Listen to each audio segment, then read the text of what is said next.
Wants to play nice.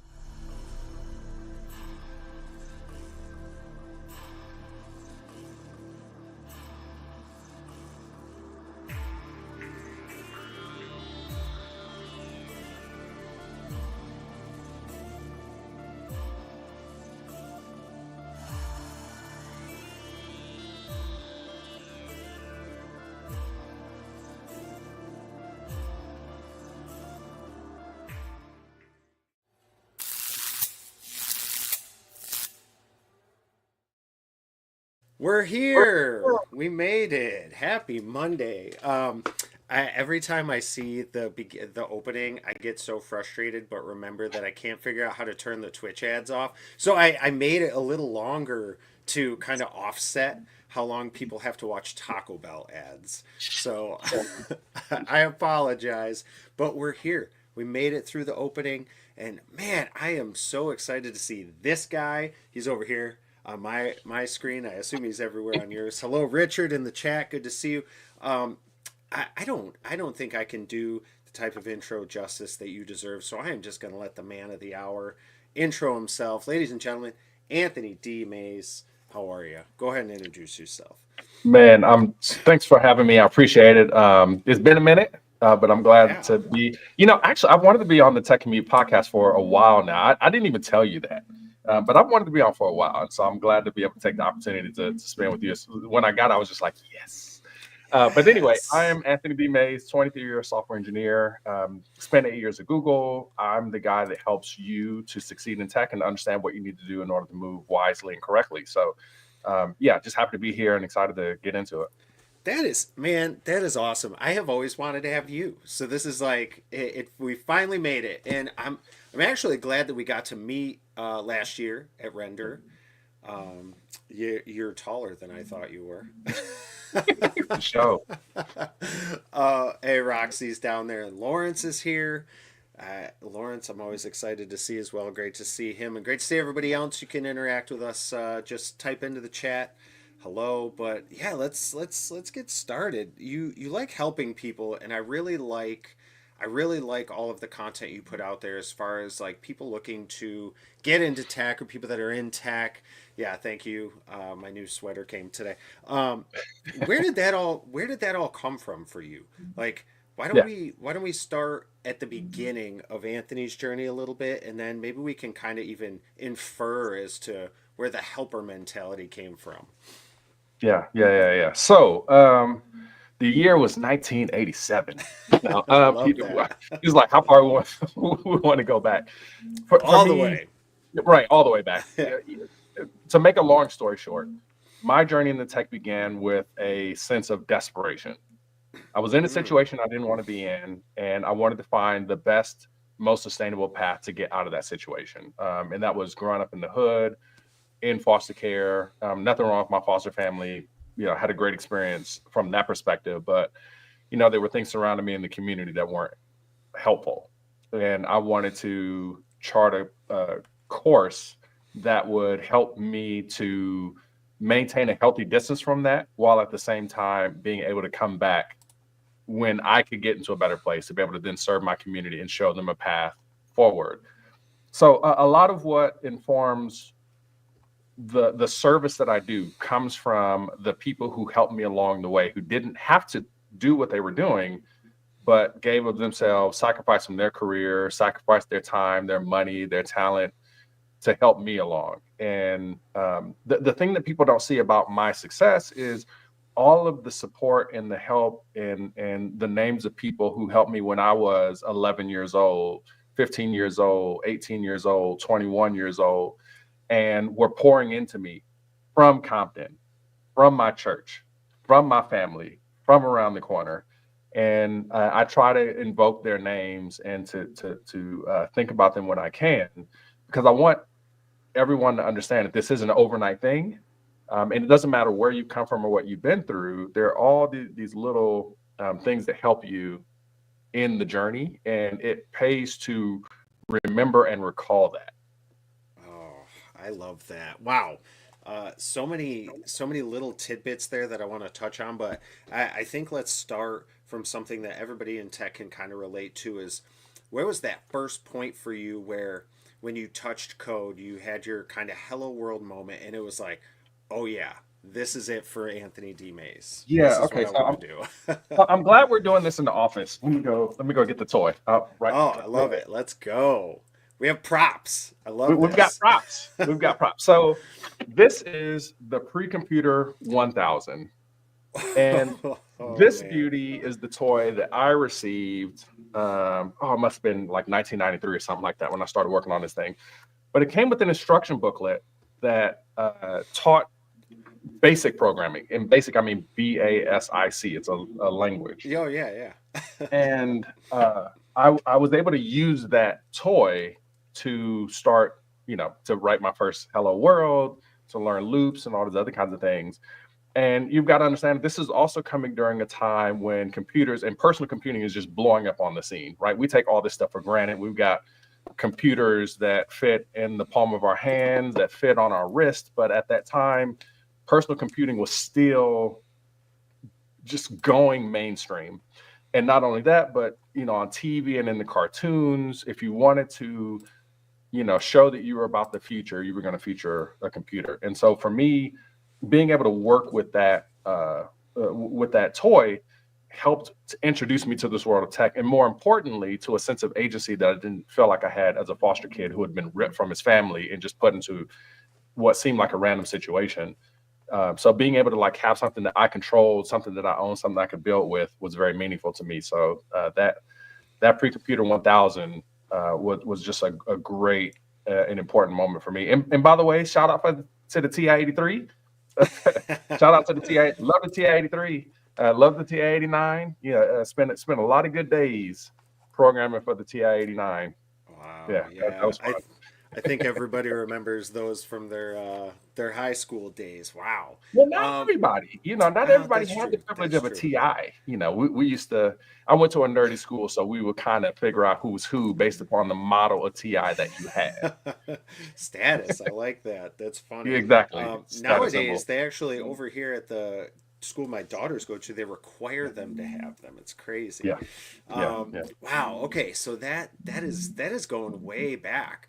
So where did the idea for you that you wanted to then kind of, because obviously you can dabble with this all you want, but what Yeah, was that inspiration to like take this the step further? This is where I want to yeah, maybe take my career. Maybe this is what I want to do for a living. yeah. Where did that kind of happen for you?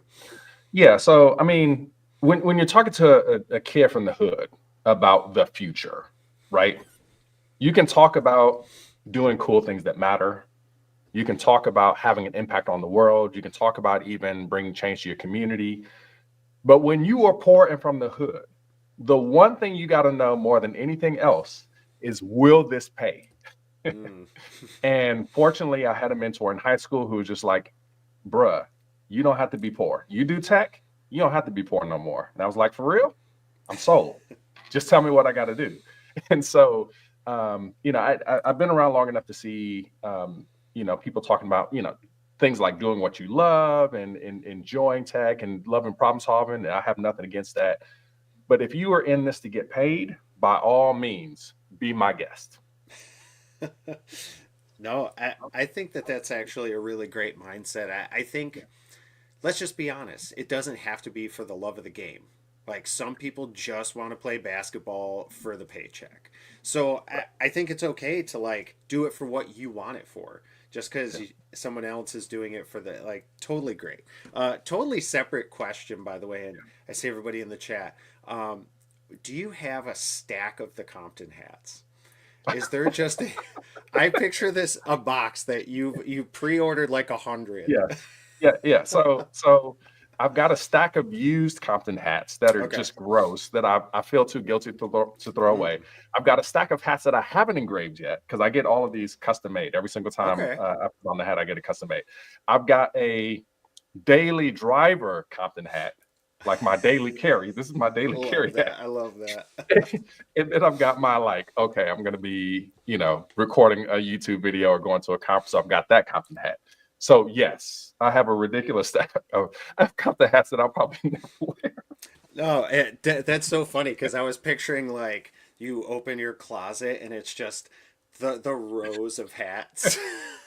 Yeah, if I come into like the real good, I make good money in doing what I do, but if I ever get to the good money, I would not be shocked if I had like a just Compton hat museum Ooh, somewhere that just keeps different versions of hats. So I yeah, love I that. could make that as maybe maybe I come to render ATL with some hats and just sign them or something. Who knows? That would I actually tell you, be if you come to me with a Compton hat and a marker, I will sign it for you. No that problem. would be amazing. We everybody that's going to render this year, which I know a bunch of the people in the chat are, get a Compton hat ready, and you'll get your signature. Actually, that would be a really cool display at a booth. Just a Yeah. whole wall of Compton hats behind you. Yeah, yeah. Be a great Now, to photo be op. clear, they'll be worthless. They're all worthless. You're not going to make money from this endeavor, but I'll still do it. Be a great conversation piece. Well, Yeah, speaking of conversation, obviously your upbringing has influenced everything you do, and you yeah, really like to kind of display that in it, and it is a conversation piece in the sense yeah. that people ask about it a lot. I've seen you comment and have conversations about it a lot. So Mhm. how how has that become sort of your brand? Like maybe you can kind of talk Yeah. about like branding and how important that piece is to you. I'll kind of give you the moment where it all came together for me, and it of course it isn't just one moment. It's a lot of Mm. things that happen over the years that kind of lead up to the tipping point. But the tipping point for me was when the movie Straight Out of Compton came out, because at that Mm. point I wasn't wearing a Compton hat. Um, I wasn't really repping the city like that. I was still nervous about telling people where I came from and how I got there. And when the movie came out, I saw all of my coworkers who were from Orange County, California, Texas, Boston, all these other places wearing t-shirts saying straight out of Maryland, right? Straight out of Austin, straight out of Yeah. Irvine. I'm just like, y'all all got the nerve to co-opt this movement, and I'm legit straight out of Compton, and I'm too scared to put on a hat or wear it. We fixing all that, right? Yeah. I love Because that. what it means for you to come from where you come from, that's important, but it's also important where I came from. And I think that when I don't know that people understand, for those who actually come from the city, what it really means. It's more than just I grew up there. It's really a recognition of the joy, but also the pain, the heartache, the danger, the fear that's all wrapped up in what it means to come from that city. And many people have used that perception um, to bring attention to the plight of people who grow up in that environment. It's not, of course, just Compton, Long Beach, Inglewood, Mm. Watts, Linwood, et cetera, et cetera, et cetera. There's a trial by fire that you go through and that you have to endure to be able to survive and come out of that environment. It's a very serious thing, right? It's not Mm. just, hey, this is where I grew up and it was great. It was like, I've had friends and family who were shot and killed. I've had folks who have gone to prison. I've seen people who have been frankly harassed by the police. I've also known police officers who were great friends of my family. So there's a lot of complexity there that can easily be glossed over because you hear it in a rap song. Mm. But more to the point, for me, I sensed an opportunity to say something about tech as an industry and about this discipline that I enjoy so much and love in software engineering, which is that I can be a technologist and be from Compton, right? Mm. Those aren't contradictory things. Mm. And I always felt like I would confuse people when I wore my work T-shirt with the big old Google lettering right there and a Compton hat. I would just imagine people saying, "Well, is he from Compton or does he work at Google? Like, did he go on a tour or something?" Like, I just know that it confuses people because that is just the nature of the business and of the culture. And for better or for worse, I felt like I had an opportunity to influence the culture in a way that would expand the mindsets of the people around me. And so it's one of those things where it's like nobody told me that I had to do that.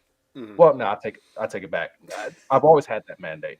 from people within my community who were saying, hey, don't forget me. Don't forget us. Mm. Make sure that people understand that Compton isn't just what they hear in the rap music or see in the movies.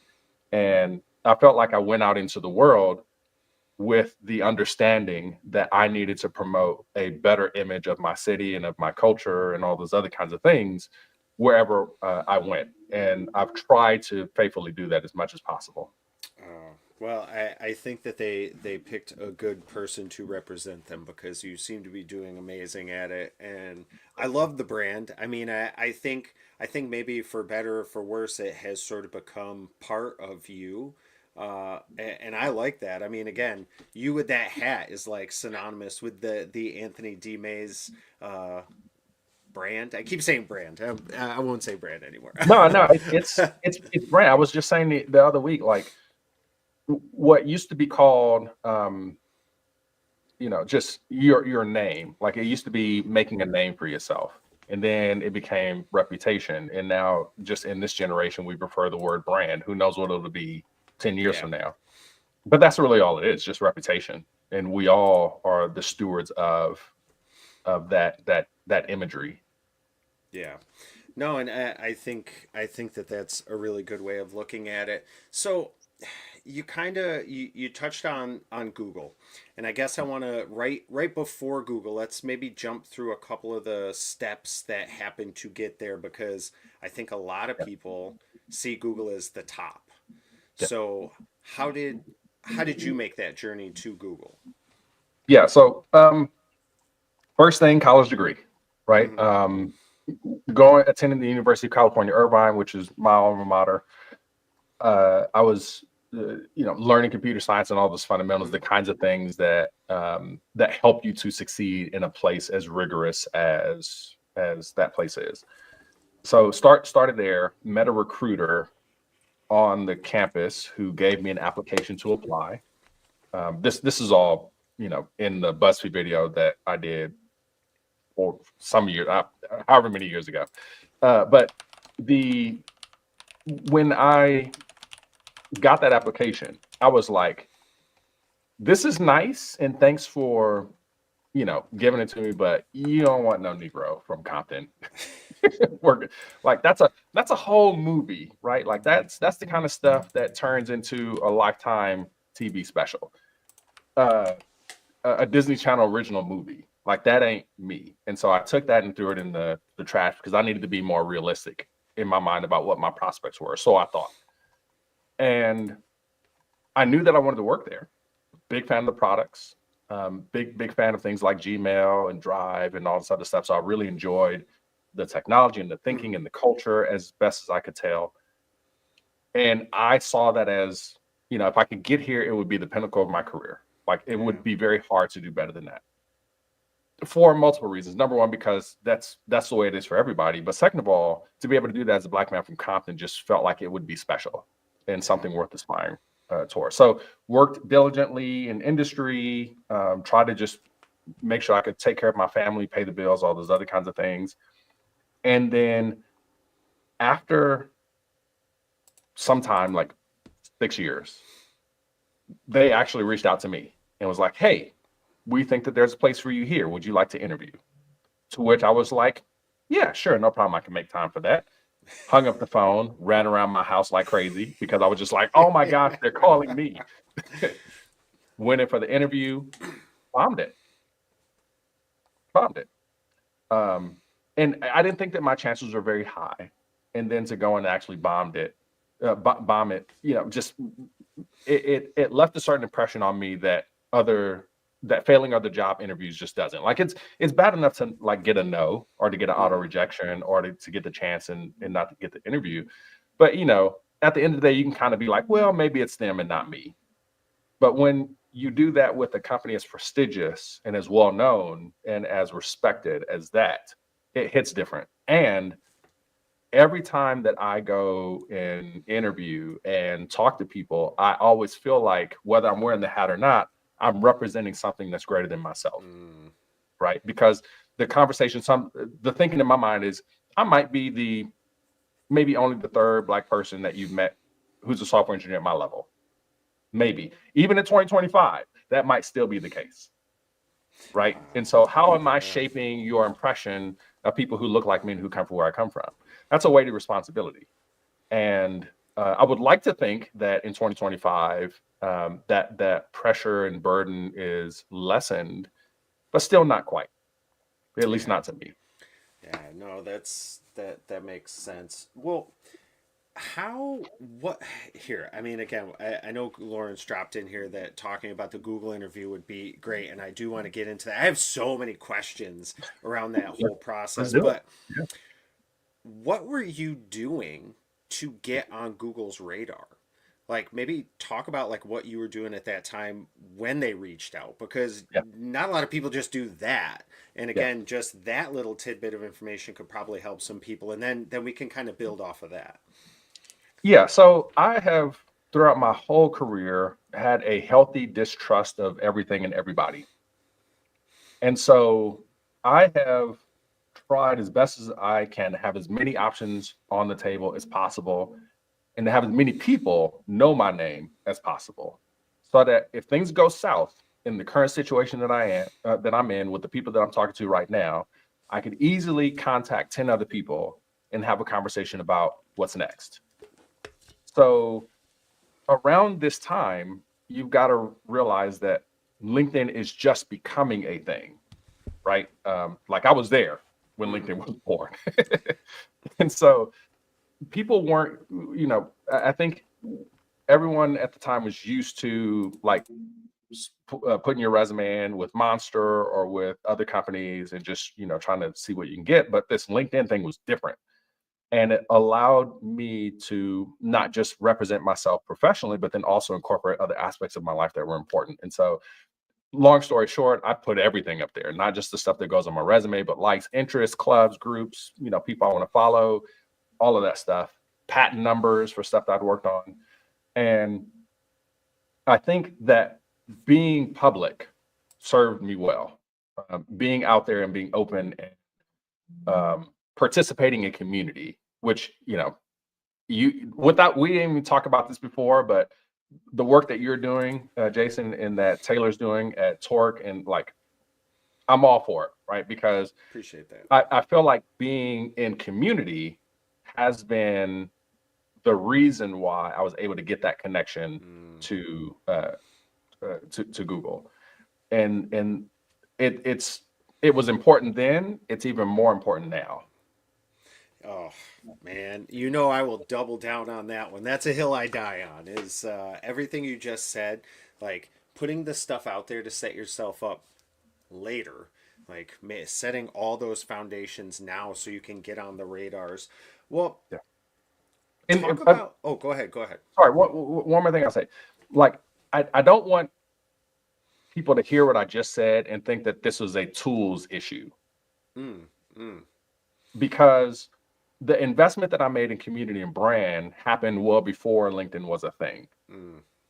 When I actually did succeed in the interview process and I was submitting the names of people who worked at the company who I thought knew me and would go to bat for me in terms of providing recommendations, my recruiter came back and was just like, I don't know what you did, but we've got like 3 employees who were just very enthusiastic about you coming on board that left a good word.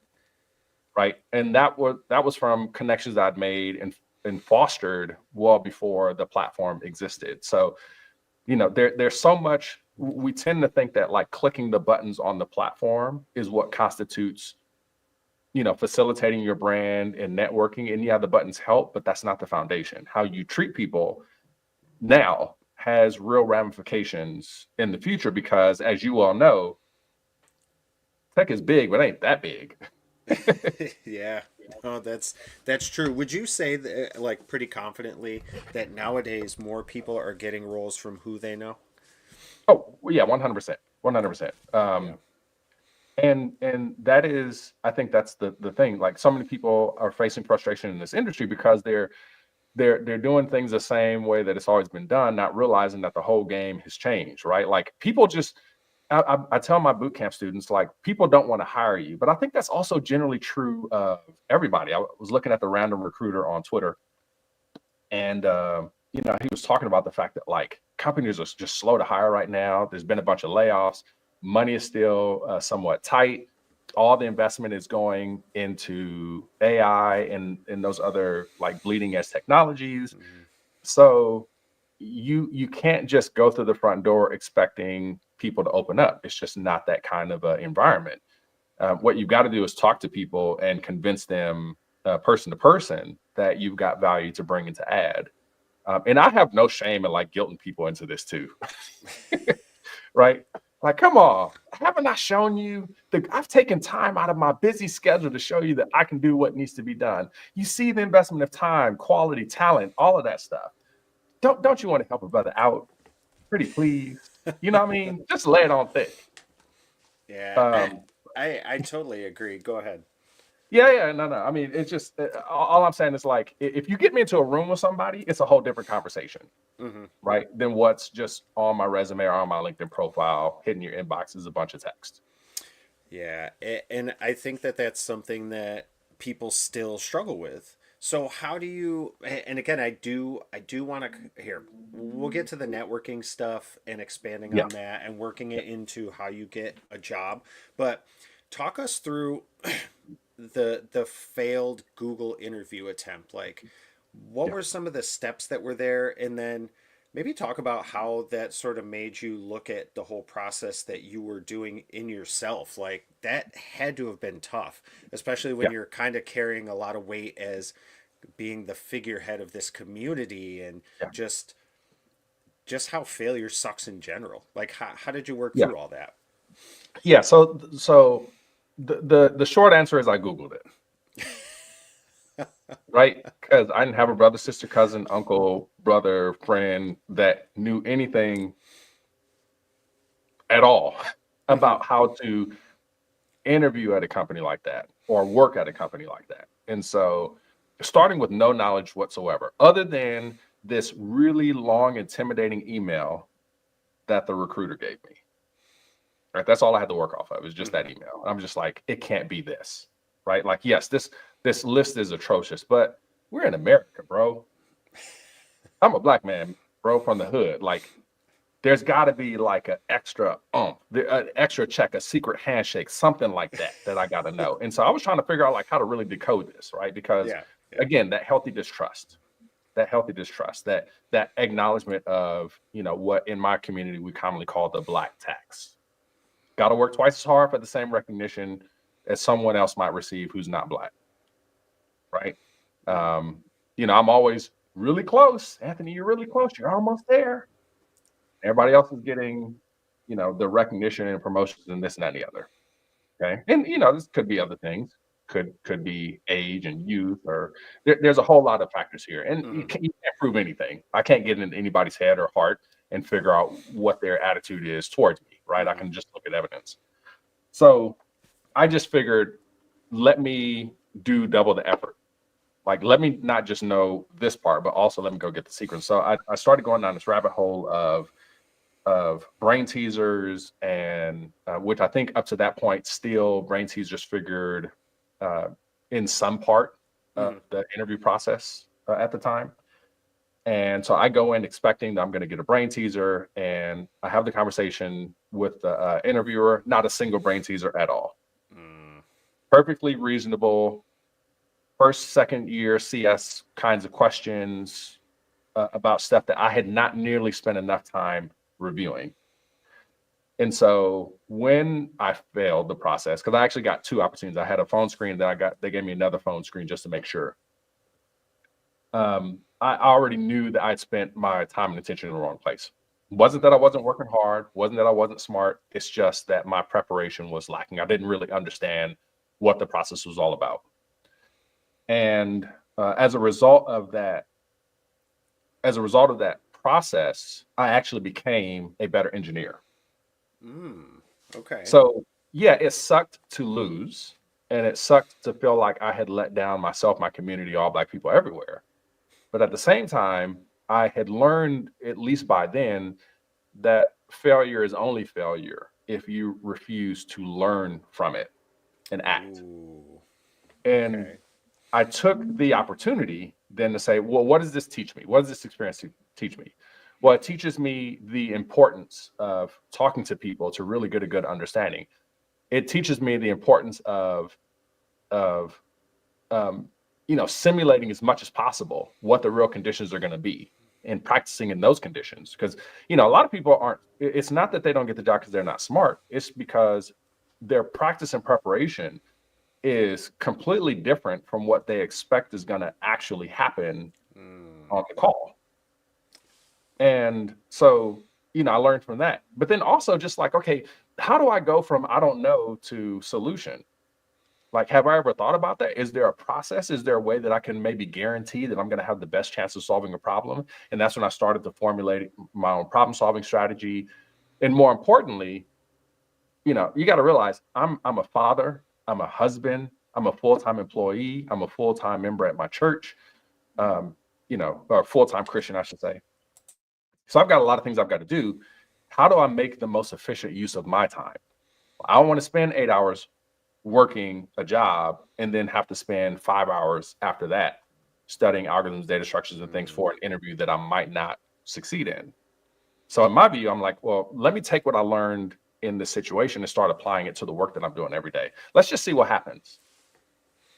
And what happened is I started to become a whole lot more competent at my job. Not that I wasn't competent before, but I became so much more powerful in my job, and so much more of a leader.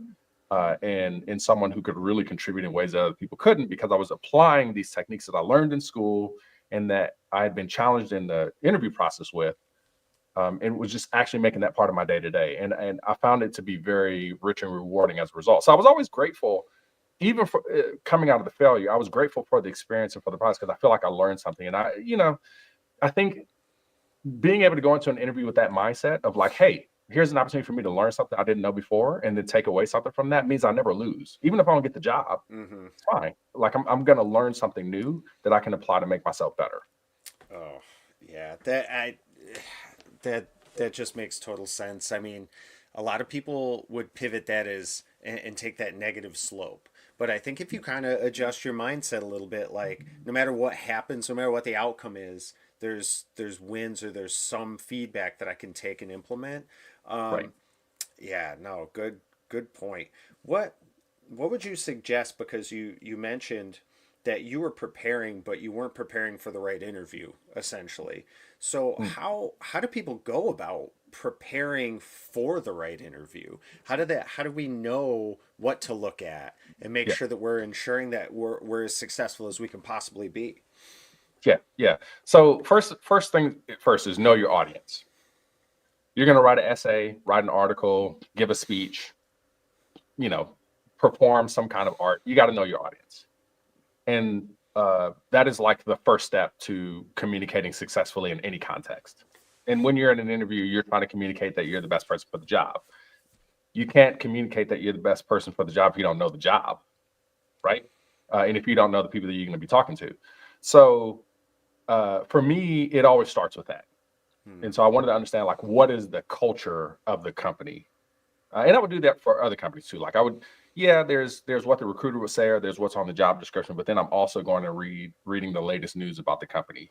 I'm also looking at Glassdoor to figure out what other candidates have said. I'm stalking, the profiles of people who are working in a similar role at that company, just to, what's their vibe? What are the things they say? And so I would take all of that information and knowledge and energy and start to figure out, okay, this is the way I need to cut this. This is the way I need to slice this. And I think it just begins there.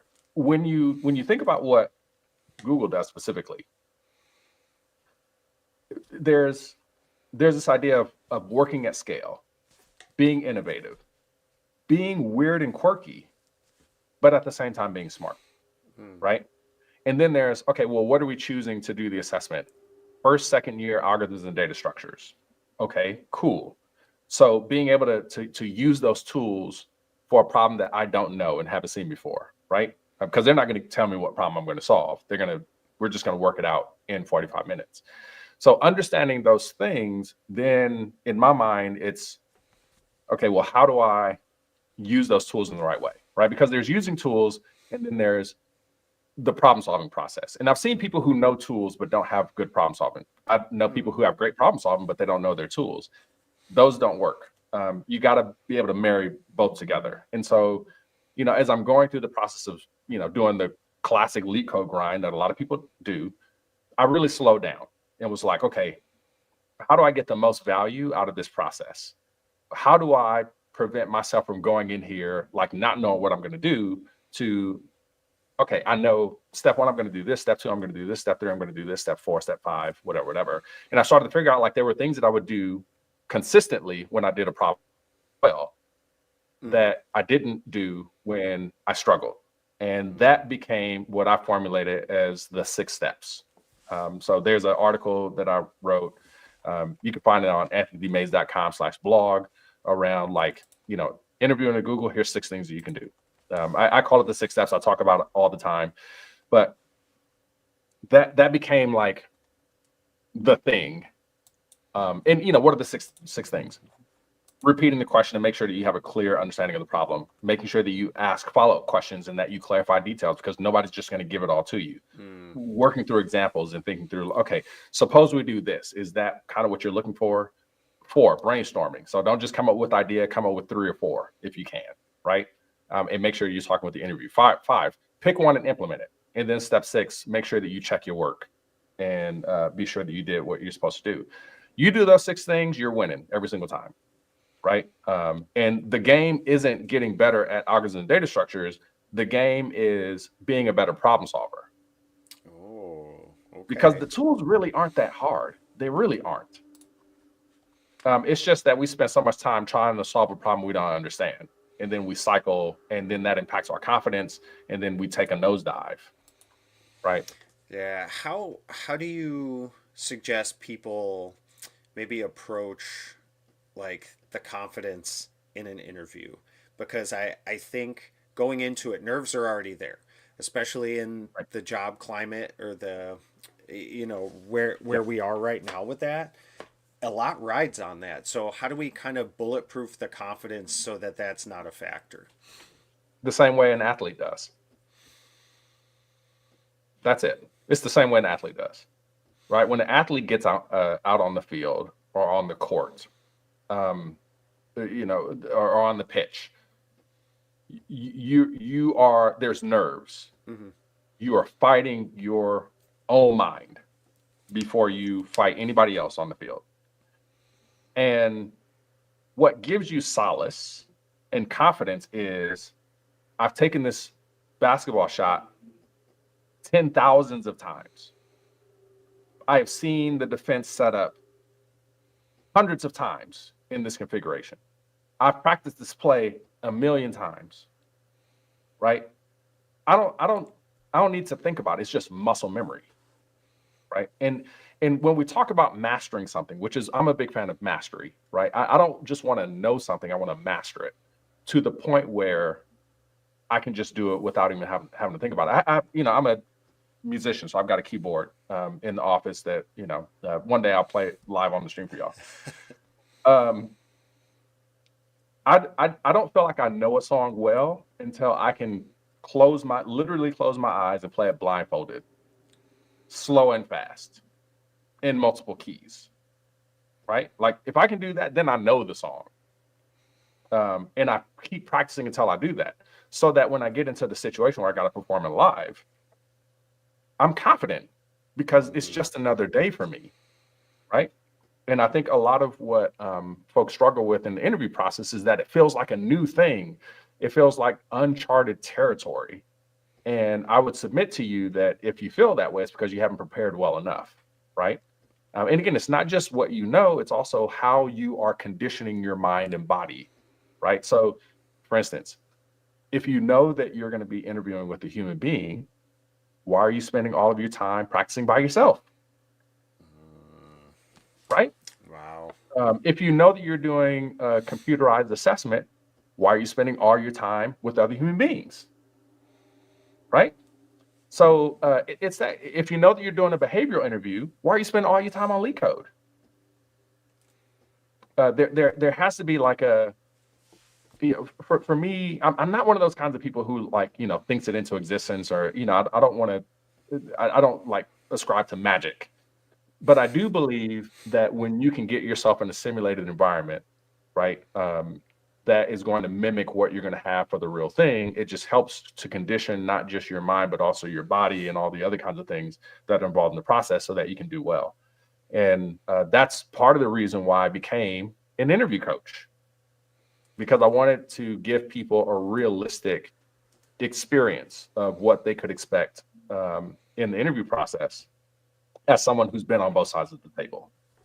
And for the people that I've worked with, it's been helpful and transformational for them because they get insights that they wouldn't have gotten just doing it on their own.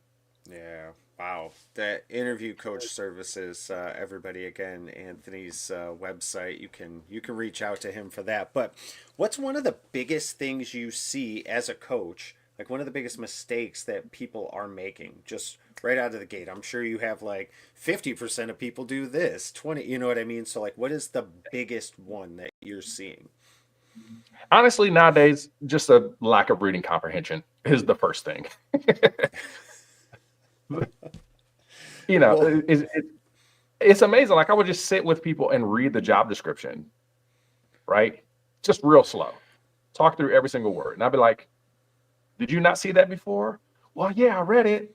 Okay, but you didn't understand that they were asking for, nah, I guess I didn't see that until you pointed out to me now. Right. And I'm just like, what's going on? Like, what's happening with this generation? Reading comprehension is a huge one, right? It's just yeah. knowing how to read the requirements and then do the, I mean, again, it shows up on the job too, right? Where people just kind of gloss over things. So that's one problem that I see. But the second thing is this assumption that we all make, which is that for every problem, we have to come up with a new process for solving that problem. And that Mm, is, I think, the second huge mistake that people make is that you don't realize that good problem solvers have a consistent, repeatable, reliable process they use, whether they even know it or not. But mm, so I think of myself as like not being an interview coach as much as I am a problem solving coach. That's really what I am. But people interesting. generally don't understand why they would need a problem solving coach because of right. I mean, that's really what it is. I mean, I really am a problem Yeah. solving coach. And I explain that to my clients clearly, like what sets me apart. You can leak code on your own. You can go do HackerRank on your own. You can do any number of computerized assessments and go study books and this and that and the other. That's not what you're hiring me for. What you're hiring me for is to teach you how to be a better problem solver, Yeah. because there are very Well, few people who have the ability to do that. yeah, no, and that makes sense, honestly. And the problem is the person wants a job. That's the problem that they're solving, and you're helping them solve. Um, Yeah. I, what do you think? I'm wondering, like, what the deeper kind of underlying issue is that people are sort of glossing over these details in these job descriptions. Like, what is the priority? Are they just looking at the money? What is the thing Yeah. going on that's not kind of having them focus? And then how do you sort of retrain that? We're just adjusting to a new normal, Yeah. right? I've been saying for a while now, before 2022, didn't matter. If you could show that you had the technical skills, you're getting competing offers from companies, right? Because there was such a great demand for it, especially during the COVID period. Everybody was just hiring like crazy. Companies could already afford to hire people and just leave them on the bench without doing any meaningful work, right? Like they were already doing that and hiring every day. And so who cares about reading the job description? We'll deal with all that later. Mm, Now everybody is 10 times more picky than they used to be. And they actually want you to meet 80% of the requirements, right? Like it used to be that you meet 50%, great, you're hired. But now everybody has the luxury of waiting for that great candidate, for that superior hire, right? What are you going to do when you got a whole bunch of meta engineers who are just flooding the market because they just got laid off 2 weeks ago, mm. right? I'm gonna wait for one of them, right? I'm not thinking about the rookies. What I got to wait on them for? Not only that, but if I could find a great like I hate to use the phrase, but if I can find a great 10x engineer, right? Mm-hmm. Let him use some AI tools, he's going to be more effective than 3 other people. He's going to be more effective and impactful than 5 juniors, right? So from a dollars and cents perspective, and this is if any of you have ever listened to Alex Hormozy, he talks about this, right? Like hiring the best people who are smarter than you, people who are more capable, not cheaping out on your labor, is a big multiplier for business success and organizational success. And I think companies understand that. Google, I think, has always understood that. That's why they have such a rigorous hiring and screening process, and where they are so much more concerned about false positives than they are false negatives, right? They would rather not hire someone who, yeah, technically they're qualified, but we're just not all the way sure, right? We'd rather be in that situation than to hire people who really aren't up to the task, and then to have to deal with getting them out and dealing with all the damage they cause afterwards. So, that's the reality that we live in. And I think that we are slowly starting to shift the mindset to that later thing. But I mean, here's the thing. I feel like I've had to jump on everybody else because I've had to operate this way my whole career. Like this isn't new for me. Yeah. Yeah. Right. No, Because definitely. guess what? Can I be honest? People don't want to hire Black folk, right? So, and they didn't want to do it until they kind of had to, but that was due to external pressure from media and investors and the culture, right? So, when I think about stuff like, hey, DEI is dead, I don't care. I started my career before DEI was alive, so Yeah. that's a whole other conversation. No, that and honestly, it makes sense, and that's obviously a very big challenge. So how do you or anybody else in that position counteract that? Like, how are you fighting that? I don't want to say fight because I feel like it gives it a negative connotation, but you know what I mean. No. I think that's completely valid, right? Like it's not like a war and battle in World War II per se. There's competition for sure, but anyway, undeniable excellence is for me the key. Undeniable, indisputable excellence. You should be able to look at Anthony D. Mays and come away with just one conclusion: he is the guy. Period. We might not be able to afford him. We might not be able to mess with him right now. We may not even have the role and opportunity.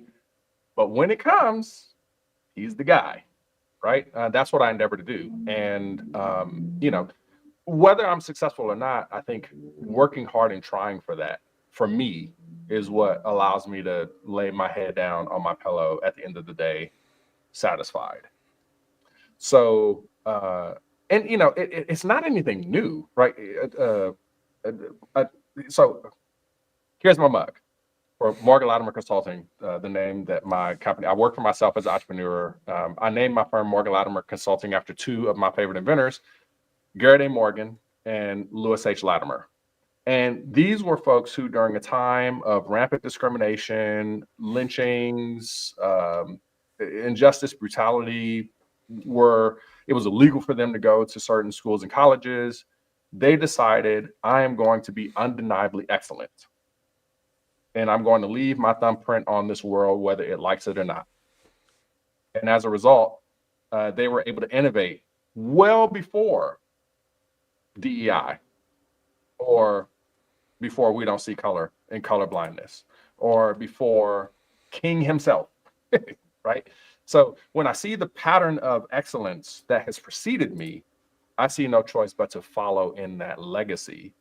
And I think that is the through line for what success has meant for many people who come from underrepresented, non-traditional backgrounds.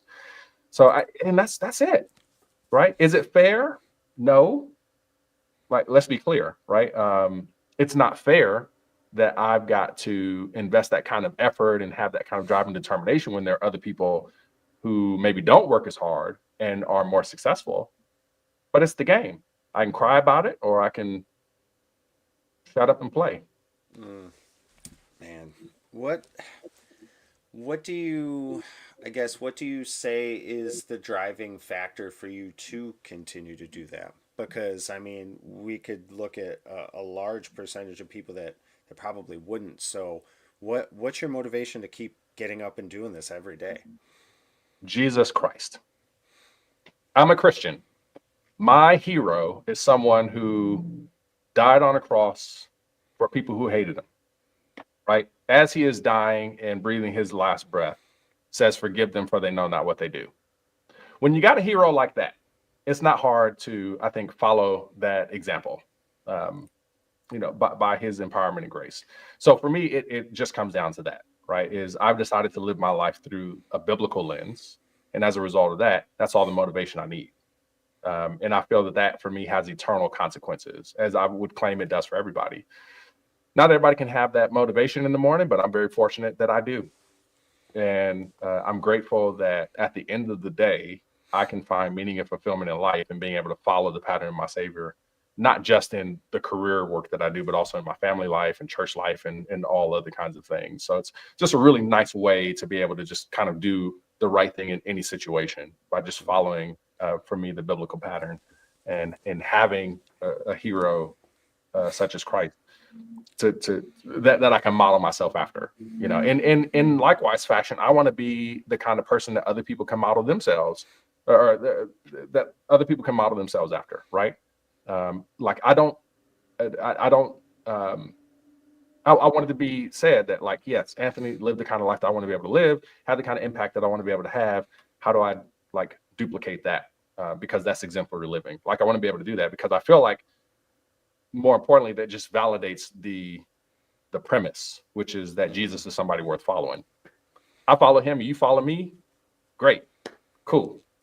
Says something about him. Yeah. Wow. I love that. That was like super inspiring. I'm seeing all this stuff everybody's dropping in the chat here too, the comments. So, I think you're doing a great job of that. Grateful. Lead by influence. I love that. You mentioned family. You're working for yourself. You're doing this. You're part of a cohort. You're doing all this instructional home life, work life.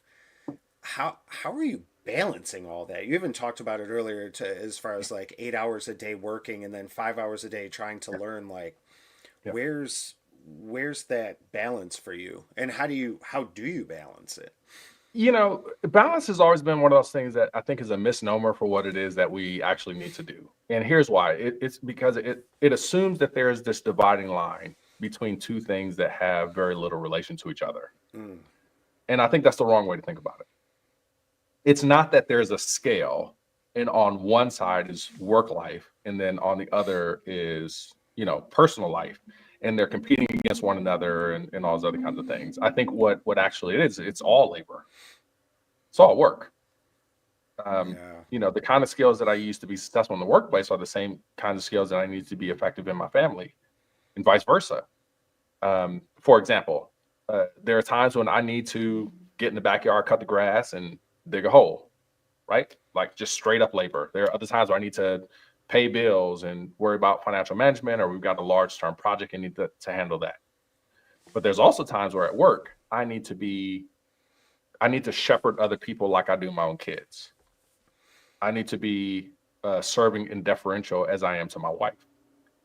And so for me, it's not as much about balance as it is consistency, Mm, right? Enjoy my family, but also enjoy the people that I work with. Because really, life's too short to divide to make any other kind of division, I think. Um, I just think it is. And so if I can be able to use the time that I spend at work, in a way that is consistent with the way that I spend time with my family, then I think I'm winning. And again, listen to what I didn't say. I didn't say that work is my family yeah. or Yeah. another family. It's not that. Okay. We're a team, and I can enjoy you as a team, right? Without thinking of y'all as family. And so there's a sense in which I've got to put up the proper guardrails on on every side of the thing. There are things that like sometimes I need to be doing stuff for church. Sometimes I need to not be doing things for church. Sometimes I need to be doing things for family. Sometimes I need to not be doing things for family. Mm. Sometimes I need to do things for work. Sometimes I need to not do things for work. So again, in my mind, I really am a simpleton. I'm not as smart or as complicated as people might think. For me, I don't have I'm a single monitor kind of a guy. I can only handle one screen, one tab at a time. So for me, being able to just have a consistent way of thinking about everything is so much more efficient than having to come up with like a work model versus a family model versus a church model, and then swapping between all of that stuff. Hmm. Okay. I liked that you mentioned that you're a single monitor, single tab at a time person. I mean, honestly, that's so symbolic of what you were just kind of alluding to as far as the balance as Yeah. well. So, wow, it's already been an hour. Can you believe that? I feel like I Easy. had so many other questions too. Um, I want to I want to just talk about what the job market looks like right now. Like Yeah. you've been in the industry for a while, and what are some of the biggest changes now that we're in 2025 that again people need to prepare themselves for, because we have a ton of people that are watching and everywhere Yeah. else that are looking for jobs. So like if you could just kind of simplify the top few things that you see that people need to do right now, what would they be? So the first thing is to be an unrelenting networker who actually cares about other people. And I feel like it's important for me to inject that part, caring about other people, because networking in a disingenuous way, people can see through it a Mm-hmm. lot more easily than we think they can. So caring about the other person that you're talking to and interacting with makes a big difference, right? Like when I apply for a company, I know this is strange, but I am demonstrating a type of care for that organization. I'm saying you have problems, and I feel like I'm uniquely suited to help you solve those problems, and I'm interested in doing that. So how can I be of service, and how can I demonstrate that I'm the kind of person who will serve well in that role? So as I think about that, as I try to build a sense of sympathy or empathy for the challenges that the company's facing, when I talk to the hiring manager, when I talk to the recruiter, I'm thinking like, listen, this person I'm about to talk to is talking to hundreds, maybe even thousands of candidates, right? And interacting with them in one way or another. How do I make sure that their interaction with me is not net negative, right? What can I do in any kind of way to just genuinely, even if they don't call me ever again, how do I just make sure that they leave with a net positive? It to the extent that I can. And what that enables for me is the ability to network with people in a much more easy and authentic way that really does net real results for me and for my own brand. That's first thing. Just be a relentless networker. I think the second thing is to be patient.